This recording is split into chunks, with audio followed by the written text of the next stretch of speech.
Aleluya. Dios los bendiga, mis amados hermanos. Una oración más. Ore al Señor y dígale al Señor que hable a su vida una vez más. Padre, en el nombre de Jesús, te damos gracias por este ambiente lleno de tu presencia. Gracias porque estás aquí. Gracias, Señor, porque estás hablando a los corazones. En esta hora, Espíritu Santo, una vez más, invocamos tu presencia sobre este lugar y te pedimos que vengas a glorificar a Cristo y que vengas a guiarnos a toda la verdad. Háblanos por tu palabra.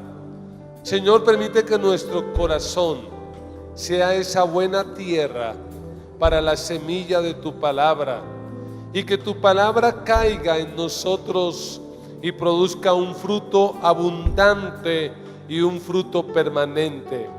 Llévate lo que quiera impedir la libre expresión de tu palabra y háblanos. Espíritu Santo, guíanos a toda la verdad y glorifica a Cristo. Amén y amén. Tenga la bondad de sentarse, estar cómodo en este lugar. Un saludo de felicitación por el trabajo que están haciendo ustedes aquí. Sin lugar a dudas, en ustedes se cumple el Salmo 126. Y dirán entre las naciones: grandes cosas ha hecho Jehová con estos. Grandes cosas ha hecho Jehová con nosotros. Estaremos alegres. Que el Señor siga bendiciendo el trabajo en este lugar. Y todo lo que Dios empieza, lo completa. ¿Sí, amén? Muy bien. Quiero empezar contando una historia. Se cuenta de una joven que vivía de vender leche. Era una lechera. Y un día recogió su leche, 2 cantinas de leche, y se fue al pueblo a venderlas. Y en el camino con su mamá empezó a hablar de sus proyectos. Y dijo: mamá, voy a vender estas 2 cantinas de leche, y con lo que las pueda vender me voy a comprar 300 huevos. La mamá, una mujer creyente, le dijo: tienes que aprender a hablar. Cuando digas eso tienes que decir: si Dios quiere. Y la muchacha, un poco rebelde, dijo: no importa, quiera Dios o no, voy a vender la leche y voy a comprar 300 huevos. Y esos 300 huevos los voy a poner en el proceso para que se produzcan pollos. Y de esos 300 huevos, por mal que me vaya, voy a tener 200 pollitos. Y la mamá volvió a decirle: si Dios quiere. Y ella dijo: no importa, quiera o no, así será. Y esos 200 pollitos los voy a engordar y en diciembre los voy a vender. Y la mamá le volvió a decir: si Dios quiere. Y ella dijo: no importa, vendo los pollos y con lo que los venda me voy a comprar el mejor vestido, unos zapatos, un perfume. Y la mamá una vez más le decía: si Dios quiere. Y ella dijo: no importa, y cuando me compre ese vestido, esos zapatos y ese perfume, me voy a ir a la fiesta más importante del pueblo y el hombre más importante se va a enamorar de mí y me voy a casar y voy a ser muy feliz. Y la mamá le volvió a decir: si Dios quiere. Y ella dijo: no importa.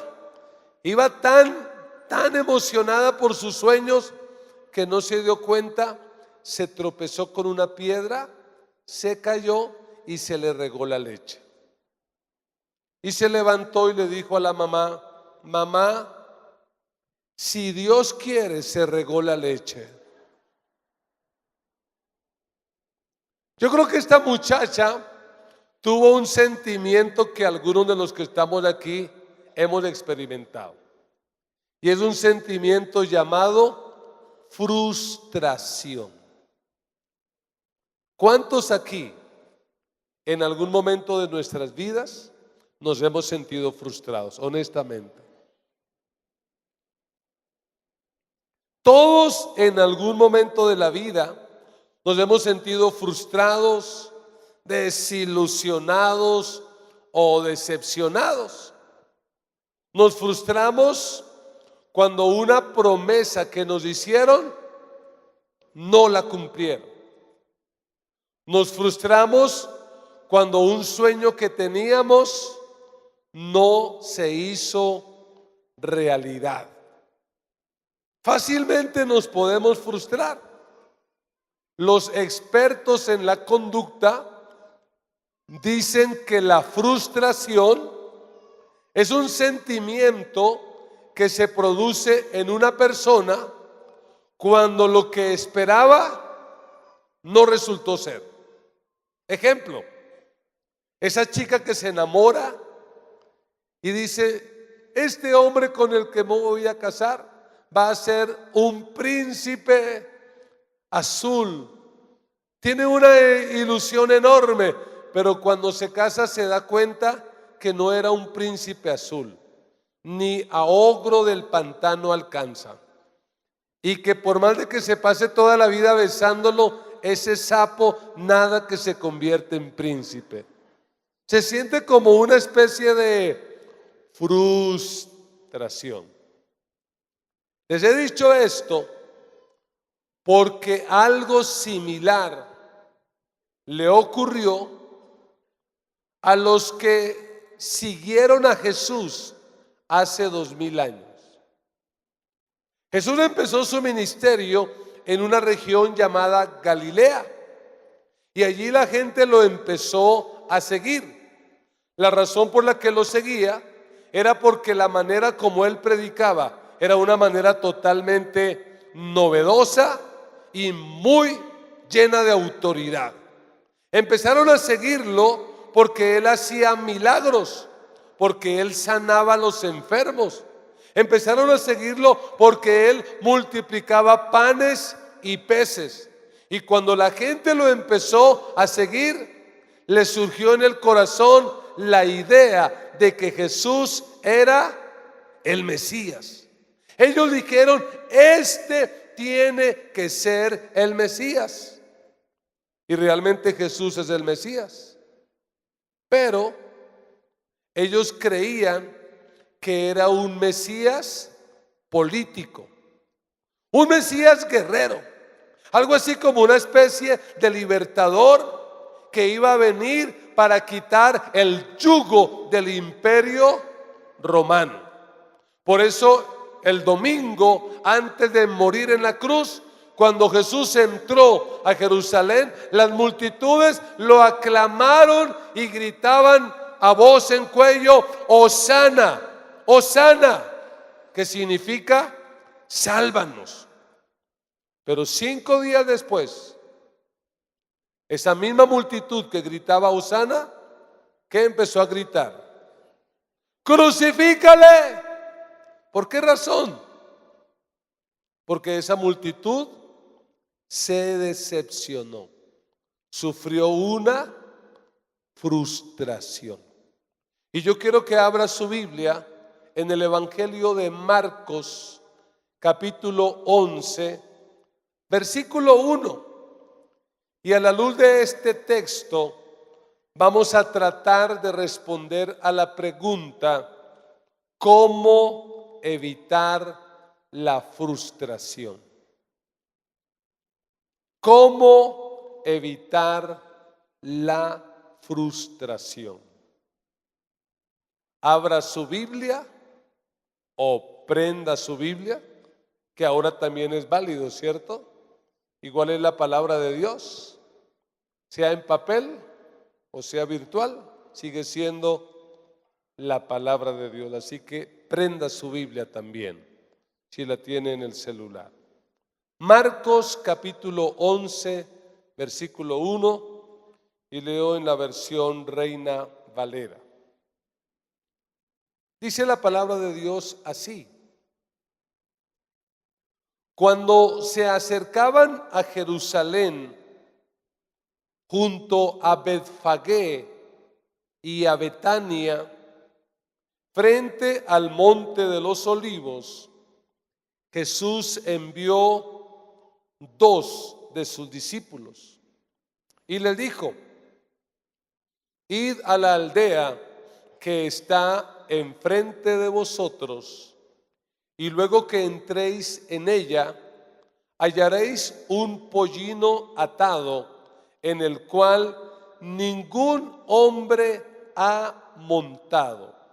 Desatadlo y traedlo.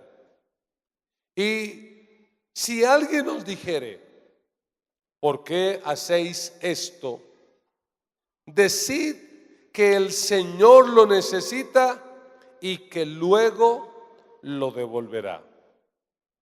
Fueron y hallaron el pollino atado afuera a la puerta en el recodo del camino, y lo desataron. Y uno de los que estaban allí les dijeron: ¿qué hacéis desatando el pollino? Ellos entonces les dijeron como Jesús había mandado, y los dejaron. Y trajeron el pollino a Jesús y echaron sobre él sus mantos, y se sentó sobre él. También muchos tendían sus mantos por el camino, y otros cortaban ramas de los árboles y las tendían por el camino. Y los que iban delante y los que venían detrás daban voces diciendo, ¿cómo decían? Hosana, bendito el que viene en el nombre del Señor, bendito el reino de nuestro padre David que viene, hosana en las alturas. Y entró Jesús en Jerusalén y en el templo, y habiendo mirado alrededor todas las cosas, como ya anochecía, se fue a Betania con los 12. Amén y amén. Dígale a la persona que está a su lado: podemos evitar la frustración. ¿Cuántos queremos evitar la frustración? Este texto nos va a enseñar cómo evitar la frustración. En este texto encontramos a Jesús entrando a la ciudad de Jerusalén. La verdad, Jesús ya había entrado en muchas otras ocasiones a Jerusalén, pero esta es una ocasión muy particular. ¿Y por qué? Porque es la última vez que va a entrar antes de morir. Jerusalén era una ciudad muy importante para el pueblo judío. Jerusalén era la capital religiosa, la capital política y la capital económica. Jerusalén era el centro, lo más importante. Normalmente en Jerusalén habitarían un promedio de 35,000 habitantes, pero en esta ocasión es posible que hubieran cerca de 500,000 personas. ¿Por qué razón? Porque era la época en que se celebraba la Pascua. Y para los judíos la Pascua es la fiesta más importante. Si había una fiesta importante era esa, porque era la fiesta en la que el pueblo recordaba la liberación la manera como Dios levantó a Moisés y como Moisés sacó al pueblo de la esclavitud en Egipto. Así que uno puede percibir que en el ambiente hay algo especial, porque están recordando la Pascua y la Pascua habla de libertad. Y ahora tienen delante de ellos a un líder que al parecer es el Mesías. ¿Y qué era el Mesías que esperaban ellos? Un Mesías político, un Mesías guerrero, un Mesías que quitara el yugo del imperio romano que estaba sobre el cuello de los judíos. Así que había una expectativa muy especial. Y esto es importante entenderlo, porque entre más alta sea la expectativa, mayor el riesgo de frustración. Por eso aquellos que se van a casar, lo peor que pueden hacer es colocar expectativas tan altas, porque cuando se casen y empiece la realidad, que van a darse cuenta que no era así. Y van a decir: mi mamá tenía razón, semejante muérgano con el que yo me casé, mi mamá tenía razón, porque tenían una expectativa así de alta cuando la realidad era así. ¿Cómo se llama el espacio que hay entre la realidad y la expectativa? Ese espacio se llama frustración. ¿Y cuál era la expectativa que tenía el pueblo de Israel con Jesús? Él es el Mesías. Era algo que aún a los discípulos los había afectado. Acuérdense que en el camino de Galilea a Jerusalén ellos van discutiendo. ¿Qué es lo que están discutiendo? ¿Quién va a ser el mayor? ¿Quién se va a sentar a la izquierda y quién se va a sentar a la derecha? Porque están pensando en un reino terrenal, en un reino político. Y la verdad, ¿qué piensa usted? ¿Jesús les dio razones para que ellos tuvieran esas expectativas? ¿Sí o no? La verdad, no. Porque más de una vez durante el camino de Galilea a Jerusalén, ¿qué les dijo? Vamos a Jerusalén, y en Jerusalén el Hijo del Hombre va a ser maltratado, lo van a azotar y va a morir en la cruz, mas al tercer día resucitará. Pero ellos lo entendieron, no lo entendieron. De hecho, en Marcos 10:45, cuando él confronta a sus discípulos, Jesús les dejó muy clara cuál era su misión. ¿Qué dice Marcos 10:45? Dice: porque el Hijo del Hombre no vino para ser servido, sino para servir y para dar su vida en rescate por muchos. Él se lo dejó muy claro. Yo no vengo a reinar. ¿A qué vengo? A servir y a dar la vida.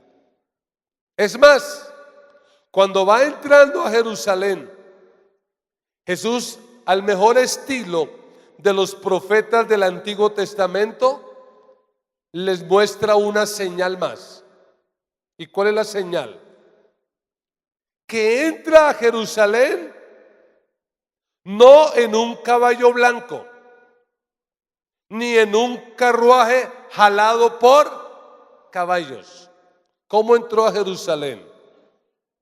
En un pollino, en un hijo de asna, es decir, en un burrito, último modelo, eso sí, porque la Biblia dice que nadie lo había montado. Jesús estrenó ese burrito. Pero ¿qué era el burrito dentro de la cultura judía? Era un animal de carga, era un animal de trabajo. lo que está haciendo Jesús es reafirmándoles y diciéndoles: yo no he venido para ser servido, sino para servir y para dar mi vida en rescate por muchos. Aquí vamos a encontrar entonces la primera clave. Si usted quiere evitar la frustración, lo primero que necesita aprender es a combatir las falsas expectativas.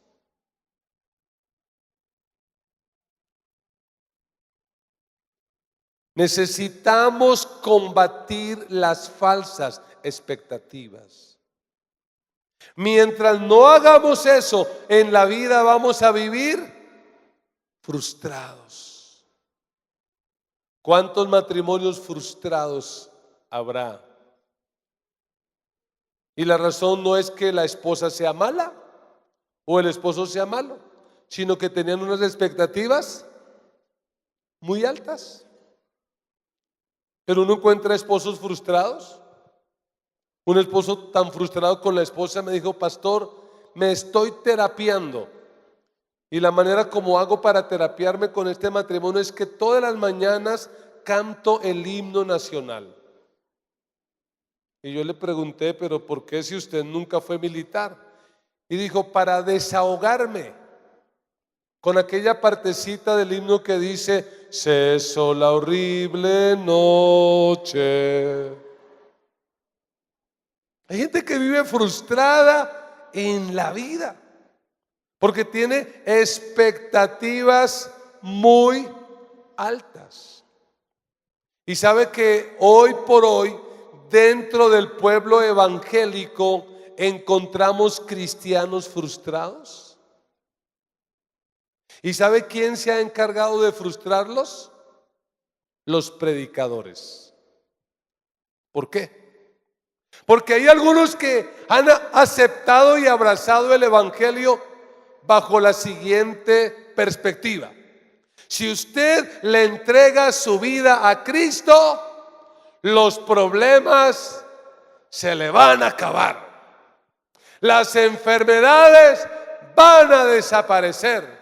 Usted va a ser una persona prosperada, bendecida y en victoria. Pareciera que estuvieran haciendo eco a la falsa predicación brasilera: pare de sufrir. Si usted entrega su vida a Dios, no va a sufrir. Eso no es verdad. ¿Cuántos de los que estamos aquí hace tiempos caminando con el Señor sabemos que nunca vamos a parar de sufrir, que siempre habrá crisis, que el Señor nunca dijo que por seguirlo a Él todo nos iba a salir bien? A veces las cosas nos salen mal. Lo que Él nos dijo es que aunque nos salieran mal, todo nos va a ayudar para bien.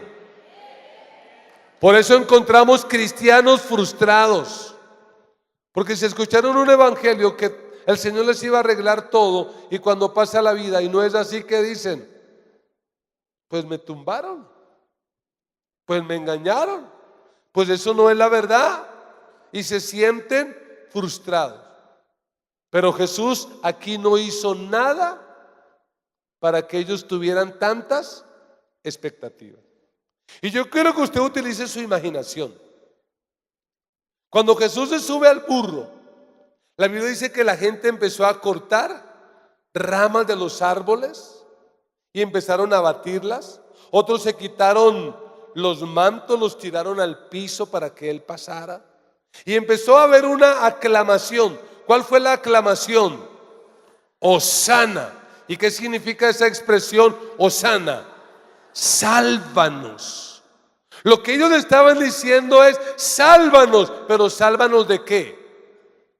Sálvanos del imperio romano, sálvanos del yugo de Roma, sálvanos. Y están aclamando: sálvanos. Y Jesús va entrando. Así que lo más probable es que en la mente de la multitud ellos creen que esa entrada, ¿hacia dónde se va a dirigir? Según ellos, ¿dónde estaba el problema en Jerusalén? El problema estaba en el palacio.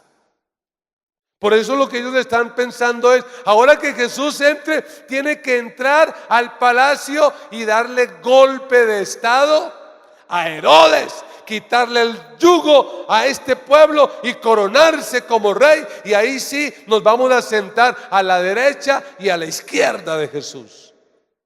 Esa era la expectativa. Pero ¿qué dice la Biblia?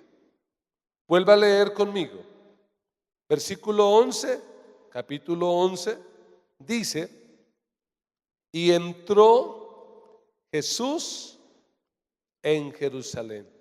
¿Y hacia dónde se dirigió? ¿Y hacia dónde probablemente ellos querían que se dirigiera? Al palacio de Herodes. Pero se fue al templo y dice: y habiendo mirado alrededor todas las cosas, como ya anochecía, se fue a Betania con los 12. Use su imaginación. Está entrando Jesús a Jerusalén y las multitudes lo están aclamando. ¿Qué están diciéndole? ¡Sálvanos! ¿Sálvanos de quién? Del imperio romano, sálvanos. Y Jesús entra y la gente lo aclama. Hoy es el día, estamos celebrando la Pascua, nos van a liberar, así como Moisés nos liberó, este nos va a liberar. Hoy es el día, sálvanos. Y Jesús entra y la gente lo aclama. Todos están en expectativa. Si hubiera sido en este tiempo, todos tendrían prendido el celular ahí con el video. Hoy es el día, hoy es el golpe de estado. Y Jesús, en lugar de ir para el palacio, ¿para dónde se fue? Para el templo. ¿Y qué hace Jesús? ¿Use la imaginación? Se baja del burro,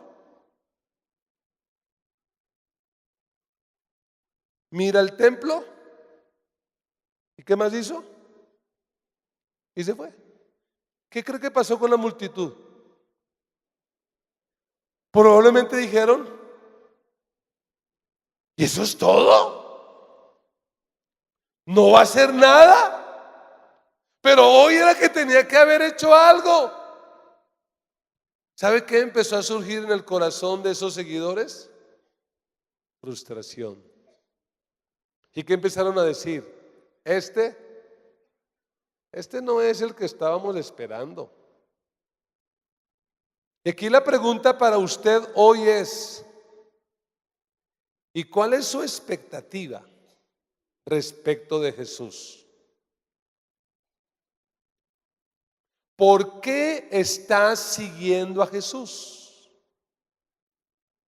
¿Por qué hoy, jueves festivo, en lugar de estar en Melgar, en la piscina, en lugar de estar en el parque o en el centro comercial, por qué está hoy aquí ayunando? ¿Cuál es su expectativa? ¿Qué está esperando de Jesús? ¿Que le arregle el matrimonio? ¿Y si no se lo arregla? ¿Que le sane el cuerpo? ¿Y si no lo sana? ¿Que lo prospere materialmente? ¿Y si no lo prospera? Por eso debemos combatir las falsas expectativas. Me gusta el Evangelio de Marcos porque del capítulo 11 al 16 marca día a día lo que ocurrió en la semana de la muerte y resurrección de Cristo. Marca día a día. Mire lo que dice el versículo 12 de Marcos 11. Esto ya ocurre el día lunes, donde la multitud quedó diciendo: no hizo nada. Versículo 12 dice: al día siguiente, cuando salieron de Betania, y algunos se van a identificar con esta palabra, tuvo hambre. ¿Cuántos tienen hambre? Jesús también tuvo hambre. Jesús tuvo hambre. Y dice el versículo 13: y viendo de lejos una higuera que tenía hojas, fue a ver si tal vez hallaba en ella algo. Pero cuando llegó a ella, ¿qué ocurrió? Nada halló, sino hojas. Y ojo, porque Marcos aclara, ¿qué dice? Pues no era tiempo de higos. Entonces Jesús dijo a la higuera, lo que hace Jesús aquí es maldecirla. ¿Qué le dijo? Nunca jamás coma nadie fruto de ti. Y lo oyeron sus discípulos. Esto merece una explicación, porque cualquiera dice, oiga, uno con hambre dice muchas vainas, ¿no? ¿Cómo es que Jesús, si no era tiempo de higos, por qué se pone tan bravo y tan enojado? Si es que no era tiempo de higos. Oiga, Jesús aquí, ¿cómo será que le falló el temperamento? No, porque el texto dice claramente que era una higuera que tenía hojas. Y el que tuviera hojas significa que daba la apariencia de tener fruto. Porque cuando una higuera que representa a Israel da hojas, cualquiera que conozca de eso, ¿qué sabe? Ahí tiene que haber fruto. Y cuando Jesús la ve con hojas, dice tiene que haber fruto. Pero cuando va y busca, ¿qué pasó? No encontró nada. Por eso decide maldecir a la higuera. ¿Por qué? Porque la higuera tenía apariencia, pero no tenía fruto. Y esto nos da la segunda clave para evitar la frustración. Si queremos evitar la frustración, necesitamos cuidarnos de las apariencias. Si queremos evitar la frustración, necesitamos cuidarnos de las apariencias. Y es que lamentablemente nos ha tocado vivir una generación donde ¿qué es lo importante? La apariencia. Hoy en día lo importante no es ser, lo importante es parecer. Por eso si alguien aquí todavía no ha decidido qué carrera estudiar y quiere mucha plata, estudie cirugía estética. Porque a esta generación, ¿qué es lo que le importa? La apariencia.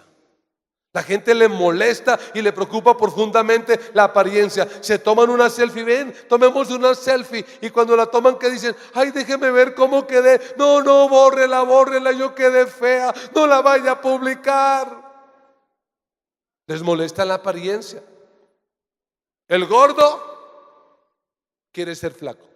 El flaco quiere ser gordo. El alto quiere ser bajito. El bajito quiere ser alto. El que tiene el pelo liso lo quiere crespo, el que lo tiene negro lo quiere rubio. Nadie está contento con su apariencia. Parece ser que la lucha más terrible de los cristianos hoy ya no es con el diablo, es con el espejo. Porque se miran al espejo y que empiezan a verse. Ay, soy fea, tengo ojos de huevo frito, tengo nariz de breva, tengo orejas de elefante, soy fea. No han aprendido a valorarse sin caer en el narcisismo ni en el orgullo, pero tenemos que aprender a valorarnos, porque desde que Dios creó a la primera persona hasta el día de hoy, no ha habido ni habrá otra persona como tú y como yo. Somos únicos, somos especiales, somos diferentes, y además en nosotros está la imagen del Dios vivo, del Dios todopoderoso. Somos importantes. Tenemos que aprender a valorarnos.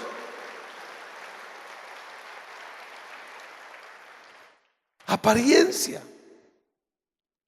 Lo que Jesús hace con la higuera es algo así como otra señal profética de lo que Jesús va a hacer en el templo. Porque recuerde, en la Biblia la higuera representa a Israel. Y lo que está diciendo aquí el Señor es que Israel ya no tiene fruto. Y lo vamos a ver en el versículo 15. Mire lo que dice la Biblia. Vinieron pues a Jerusalén, y entrando Jesús en el templo, comenzó a echar fuera a los que vendían y compraban en el templo, y volcó las mesas de los cambistas y las sillas de los que vendían palomas, y no consentía que nadie atravesase el templo llevando utensilio alguno, y les enseñaba diciendo, ¿qué les decía? ¿No está escrito: mi casa será llamada casa de oración para todas las naciones, mas vosotros la habéis hecho? ¿Qué cosa? La higuera y el templo son lo mismo. ¿Qué tenía la higuera? Apariencia, pero ¿qué no tenía? Fruto. ¿Qué tenía el templo? Apariencia, porque el templo de Herodes era una obra arquitectónica de última tecnología, era lo máximo, era el orgullo de los judíos. Usted lo va a ver en el capítulo 13 más adelante, como los discípulos, como chicaneando con Jesús, le dicen: maestro, mira qué piedras, qué edificios. Pero ese templo era pura apariencia, porque la gente que debería de ir allí a buscar comida no encontraba comida. ¿En qué se había convertido el templo? En una cueva de ladrones. Y algunos dicen que Jesús limpió el templo ese día. En honor a la verdad, Jesús no limpió el templo. ¿Qué hizo Jesús con la higuera? ¿Y qué hizo Jesús con el templo? Lo maldijo. Por eso en el año 70 se destruyó. ¿Hasta cuándo? Hasta el día de hoy. Nunca se volvió a levantar ese templo. ¿Por qué? Porque no respondía a la necesidad de la gente, porque era simplemente apariencia. Y yo quiero que utilice su imaginación y vuelva a pensar en esa multitud que ha seguido a Jesús desde Galilea a Jerusalén. El domingo, ¿cómo los dejó? ¿Cómo los dejó ya? Frustrados porque no hizo nada. Hoy lunes, ¿a dónde se metió? ¿Al templo? ¿A qué? ¿A echarse de enemigos? A los líderes religiosos. ¿Qué cree que dijeron? Todos, entre ellos Judas. ¿Qué cree que dijeron? No, ahora sí, qué decepción. Oiga, 3 años siguiendo a Jesús para que nos salga con esto. Esto es lo más frustrante. Otra vez ellos se están decepcionando. Hoy es un tiempo peligroso. Hoy tenemos que decirle al Señor que nos dé discernimiento. En este año, este país va a elegir alcaldes y otros cargos importantes. ¿Y sabe cuál es el peligro? El peligro es que la iglesia evangélica vota, pero vota movido por apariencias. ¿Y cómo es que dice el dicho? Las apariencias engañan. Y en estos últimos tiempos tenemos que tener mucho discernimiento, porque antes de que Cristo venga van a aparecer falsos predicadores, falsos maestros, falsos profetas, que ¿qué tendrán? Apariencia. Necesitamos discernimiento, pero sobre todo, ¿sabe qué necesitamos? Nosotros no vivir de apariencias. Necesitamos dejar de aparentar ser cristianos para ser verdaderos cristianos. Necesitamos dejar de aparentar que amamos a Dios para verdaderamente amar a Dios. No vivir de apariencias, porque eso nos va a generar mucha frustración. Vamos a lo que ocurrió el día martes, versículo 20. ¿Qué dice el texto bíblico? Y pasando por la mañana, ya es el martes, vieron que la higuera se había secado desde las raíces. Entonces Pedro, acordándose, le dijo: Maestro, mira, la higuera que maldijiste se ha secado. Imagínense la impresión. Ya es martes, vuelven a pasar de Betania a Jerusalén y ven la higuera seca. ¿Desde dónde? ¿Volverá a dar fruto esa higuera? Nunca jamás. Y eso le genera un impacto tremendo a Pedro, el cual dice: mira, la higuera se secó. Y esa higuera representa al templo y representa a Israel. Según los judíos que estaban esperando al Mesías, ¿en dónde estaba el verdadero problema de Israel? Según ellos, el problema estaba en el palacio. Según ellos, el problema era Herodes. Según ellos, el problema era el yugo del imperio romano. Pero con todo lo que hace Jesús en esta última semana, Él quiere demostrar algo totalmente diferente. ¿Qué es lo que quiere mostrar? ¿Dónde está el verdadero problema? ¿En dónde estaba el problema? En el templo. ¿No le parece a usted eso muy impresionante?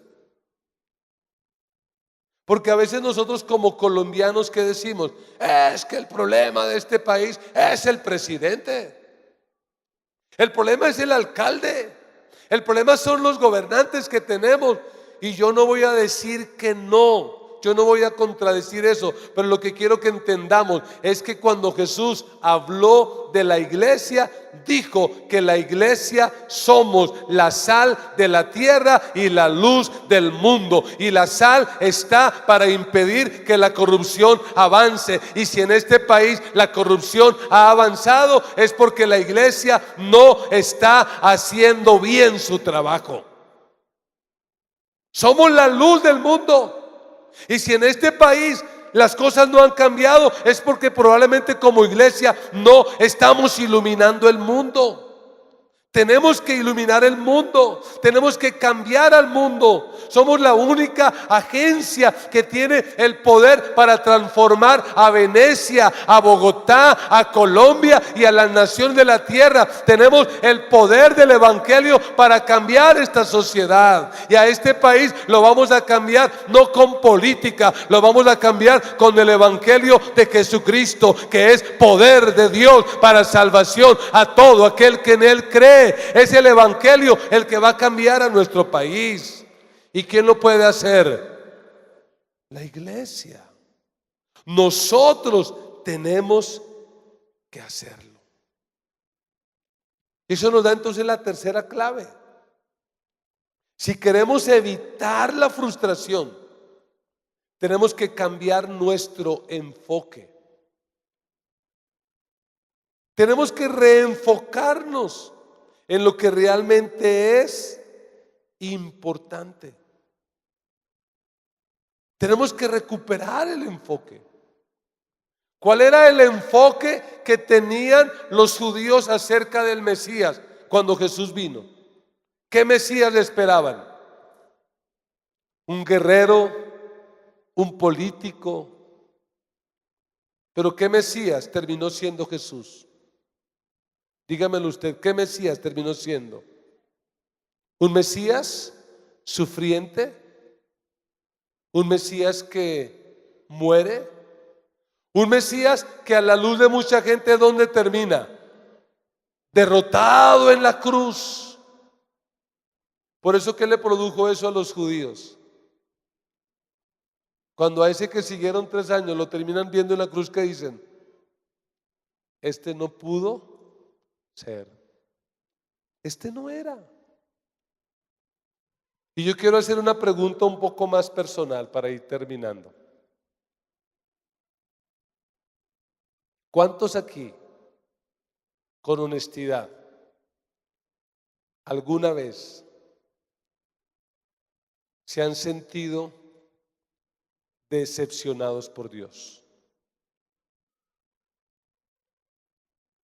¿Alguien alguna vez se ha sentido decepcionado por Dios? Como que uno dice, oiga, pero tanto que yo oro, tanto que ayuno, tan fiel que soy en mis diezmos, yo ofrendo, yo hago esto, pero no veo nada. ¿Alguien se ha sentido decepcionado por Dios? No estoy diciendo que Dios lo haya decepcionado, sino que usted se ha sentido así. En mi caso personal ha sido muchas veces. La que más recuerdo donde me sentí decepcionado fue cuando mi hija mayor apareció con un cáncer agresivo en su ojo. Y usted sabe que la palabra cáncer uno piensa muerte, no hay nada que hacer. Y yo estaba terminando mi carrera en la Universidad de Ciencias Bíblicas y me encerré en un baño a llorar. Y perdóneme si le daño la fe a usted, porque yo no entré a decirle al Señor, Señor, ¿para qué? Señor, te amo. ¿Sabe qué dije yo ese día, Señor? ¿Por qué? ¿De qué me sirve serte fiel? Desde que me convertí, he vivido para ti. Me he esforzado en esto. ¿Por qué tiene que pasarnos esto a nosotros? Estábamos recién lidiando con el cáncer de mi suegra, que para mí fue como mi segunda mamá. Y mi casa de un momento a otro se volvió un hospital con 2 pacientes de cáncer, con dolor a medicina, y esto era un proceso tenaz. Y perdóname, pero yo no le decía al Señor, te amo, eres tan lindo. Mi pregunta era, ¿por qué? Deme una razón, Señor. Yo me sentí como que Dios me había decepcionado. Me sentía frustrado.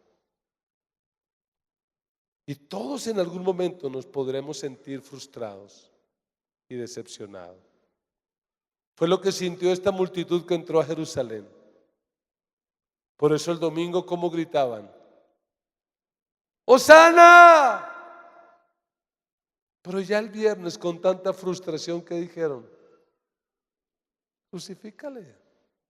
Este no era el que nosotros queríamos. No, ya crucifíquenlo, esperamos otro. ¿Qué hacer? Este texto nos da respuestas. Versículo 22. Respondiendo Jesús les dijo, tened fe en Dios. Tu candidato político te va a fallar. Tu matrimonio te va a fallar. Tus hijos algún día te van a fallar. Tu salud algún día te va a fallar. Pero Dios nunca nos va a fallar. Dios nunca nos va a fallar. Por eso debemos tener fe en Dios. Cuando nos sentimos desilusionados, nada mejor que tener fe en Dios. Versículo 23, porque de cierto os digo que cualquiera que dijere a este monte, quítate y échate en el mar, y no dudare en su corazón, sino creyere que será hecho lo que dice, lo que diga le será hecho. Y lea el 24 conmigo. Por tanto os digo que todo lo que pidieres, como orando, creed que lo recibiréis y os vendrá. Además de tener fe en Dios, ¿qué tenemos que hacer? Orar a Dios. Cuando sientas como que el mundo se te está derrumbando, ora a Dios.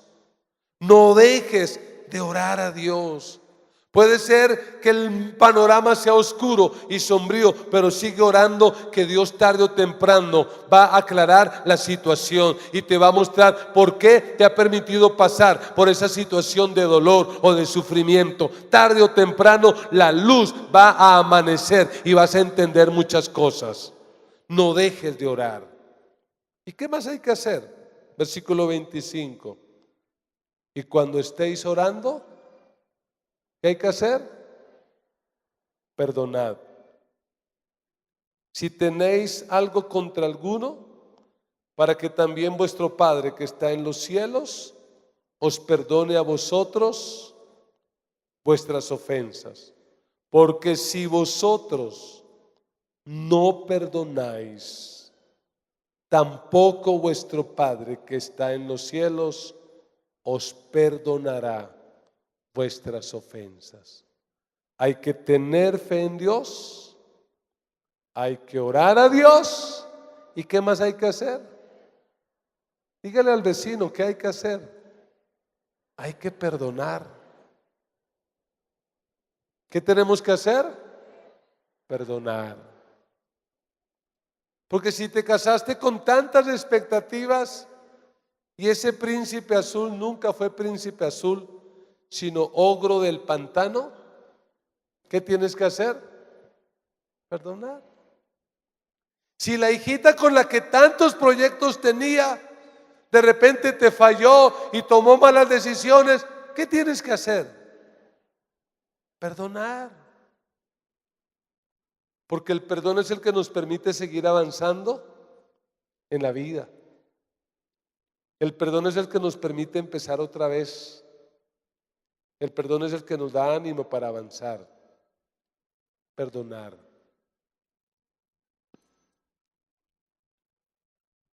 ¿Cómo evitar la frustración? 3 cosas tenemos que hacer. Recordémoslas. Número 1, combatir las falsas expectativas. ¿Cuál es tu expectativa sobre Jesús? ¿Cuál es tu expectativa sobre la vida cristiana? Si tienes una expectativa falsa, fácilmente te vas a frustrar. Número 2, ¿qué vamos a hacer? Cuidarnos de las apariencias. De hecho, nosotros mismos no vivir, ser lo que somos. Porque a veces nos colocamos una carga tan grande que nadie nos mandó a ponernos. Y a veces la mentira más frecuente que un cristiano dice, ¿sabe cuál es? ¿Sabe cuál es la mentira más seguida que dice un cristiano? Bien. Esa es la mentira más seguida de un cristiano. ¿Cómo va, hermano? Bien.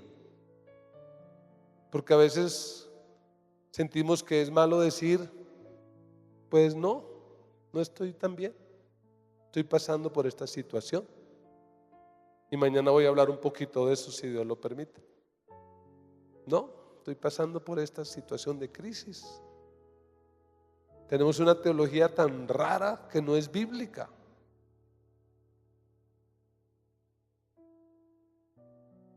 ¿Y la tercera clave cuál es?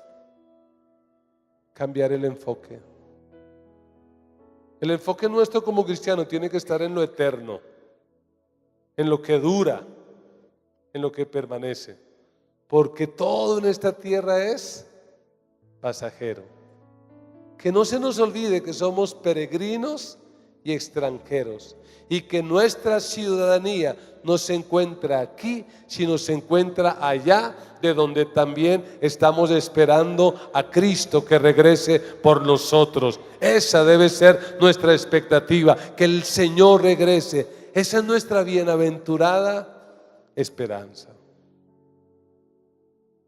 ¿Finalmente Jesús decepcionó o no decepcionó? No. Porque aunque murió el viernes, al domingo resucitó. Y cuando resucitó, los discípulos que empezaron a decir, está vivo. Y ahí sí de que se acordaron. Es que Él nos dijo que iba a morir y que iba a resucitar. Él nos dijo que su reino no era de este mundo. Ahí sí recordaron, y eso les ayudó a recuperar el enfoque y a empezar a predicar el evangelio hasta lo último de la tierra. Que nada nos haga perder nuestro enfoque. Termino con esta frase: quien sigue a Jesús con sanas motivaciones evitará frustraciones. Quien sigue a Jesús con sanas motivaciones evitará frustraciones. Cierre sus ojos y ahí en silencio por un minuto medite en esta palabra.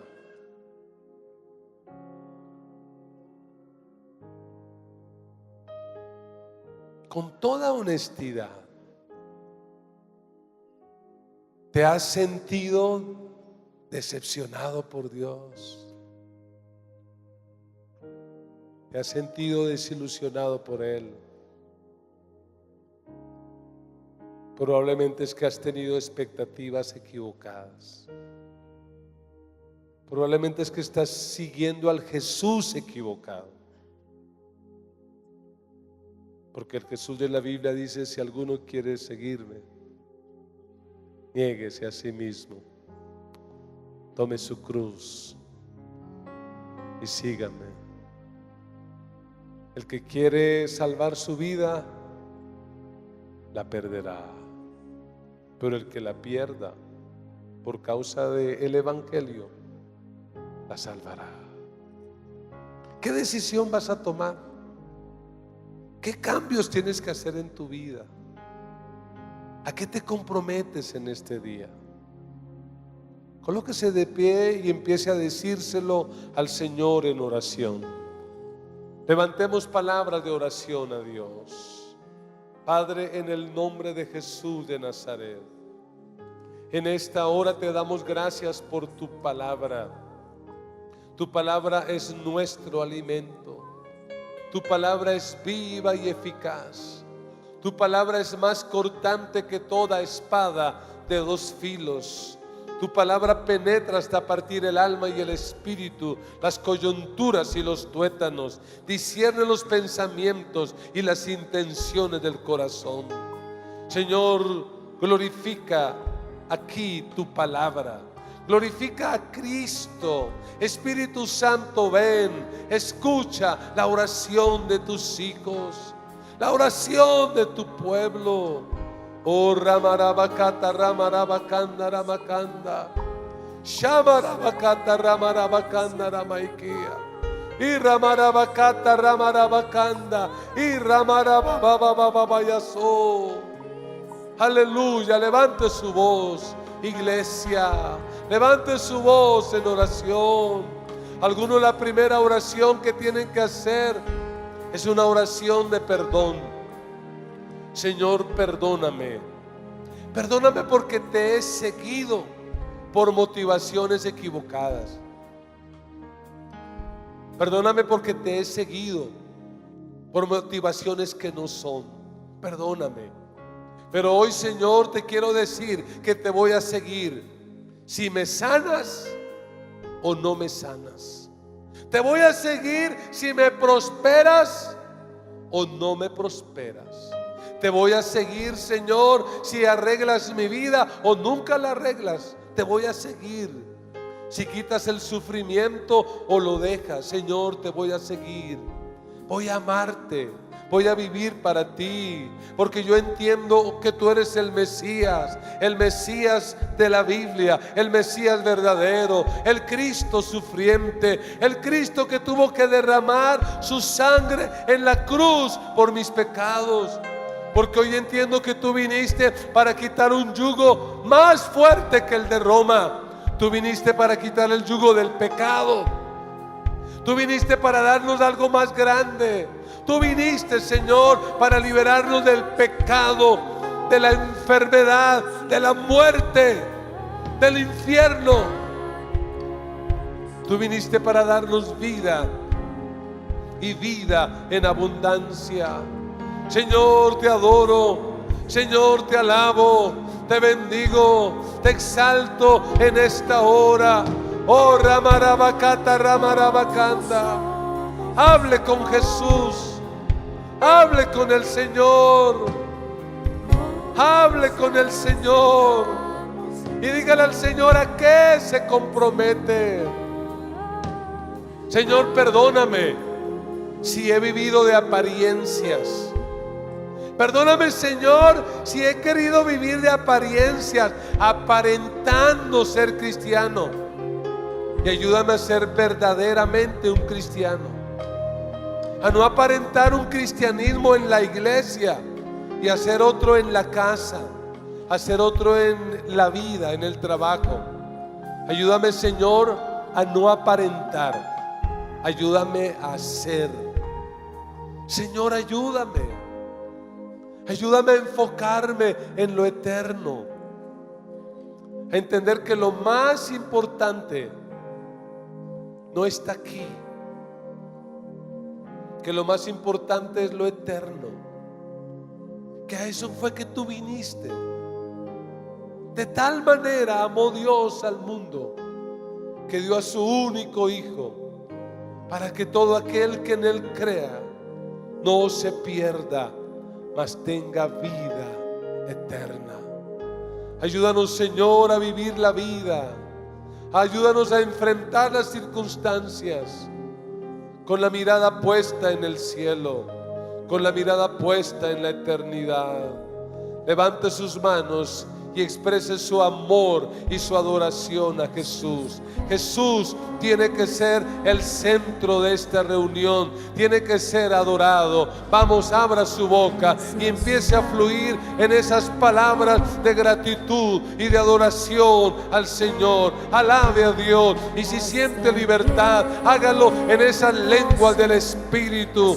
Oh, oraré con el entendimiento, pero también oraré con el Espíritu. Oh, Ramarabacata, Ramarabacanda, Shamarabacanda, Ramarabacanda.